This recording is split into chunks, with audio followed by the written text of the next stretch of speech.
Mendengar kata Ponorogo, ingatan kita mungkin langsung tertuju pada kemegahan reog atau kehangatan kulinernya. Namun, jika kita bergerak sedikit ke arah selatan dan memutar waktu ke era tahun 1920-an, daerah ini menyimpan cerita lain. Arsip laporan Wedana Ponorogo, Raden Said Prawiro Sastro pada September 1929 mencatat bahwa Kecamatan Siman merupakan bagian dari wilayah administrasi Ponorogo. Bahkan, peta kolonial tahun 1924 menunjukkan wilayah ini dilalui jalur poros utama Siman Jetis yang bertindihan dengan jalur kereta api Stadspoorwegen. Jalur ini dulunya merupakan urat nadi mobilisasi yang mempertemukan aktivitas ekonomi dan pergerakan manusia.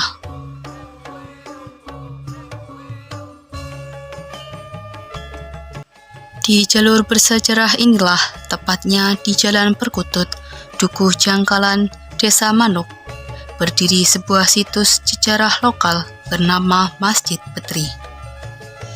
Berdiri di atas tanah kirik seluas 195 meter persegi. Nama Betri diambil dari nama kali yang mengalir di sebelah barat dayanya. Jika merujuk pada Kamus Bawah Sastra Jawa, kata Betri berakar dari kata petri, yang berarti sesuatu yang sangat dirawat, dijaga, atau dihormati. Secara toponimi, Desa Manuk sendiri dahulunya merupakan habitat burung perkutut Jawa, Geopelia striata, peliharaan eksotis yang dipercaya membawa keberuntungan. Di desa yang tenang inilah, sebuah mahakarya akulturasi arsitektur berdiri kokoh tanpa papan nama yang megah.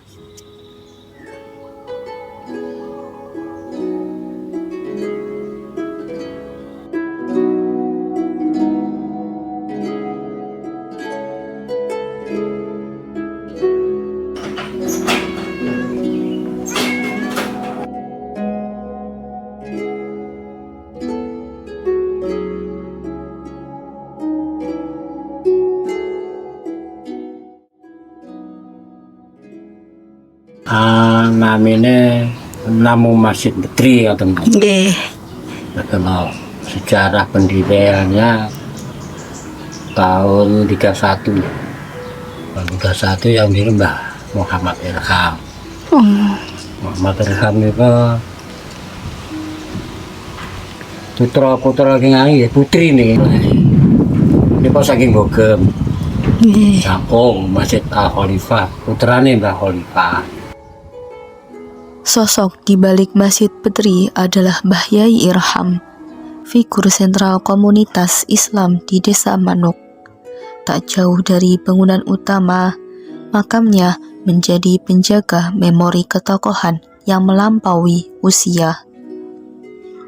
Jejak sejarah pendiriannya terkunci rapi pada inskripsi Arab Begon di atas pintu utama, yang mencatat tanggal Senin Kliwon 1 Jumadil Awal tahun 1350 Hijriah atau 13 September tahun 1931 Masehi. Di area Serambi ini, hibridisasi budaya begitu tampak. Struktur atap masjid berbentuk tajuk Jawa dan atap regol Semartinandu berpadu unik dengan lonceng besi kuningan khas Eropa.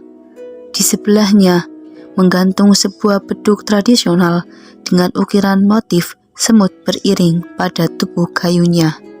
Dua penanda waktu dari peradaban berbeda ini saling bererat, menyatu tanpa saling mendominasi. Sentuhan kolonial awal abad ke-20 pun kental terasa, mulai dari kokohnya pintu krepyak jalusi hingga lantai upin enkaustik Dwiwarna, dan Twiwarna dengan berukuran 20 x 20 cm. Di sini, semen Eropa dan kayu Jawa sepakat berpadu harmonis. Melangkah ke dalam masjid, terdapat pelengkung pengimaman dengan ceruk yang cukup dalam di area mihrab. Keindahan lainnya juga terletak pada mimbar masjid. Bagian pedimennya dihiasi ukiran sulur membentuk kaligrafi simetris Allah dan Muhammad bertangkup sebagai simbol keseimbangan spiritual.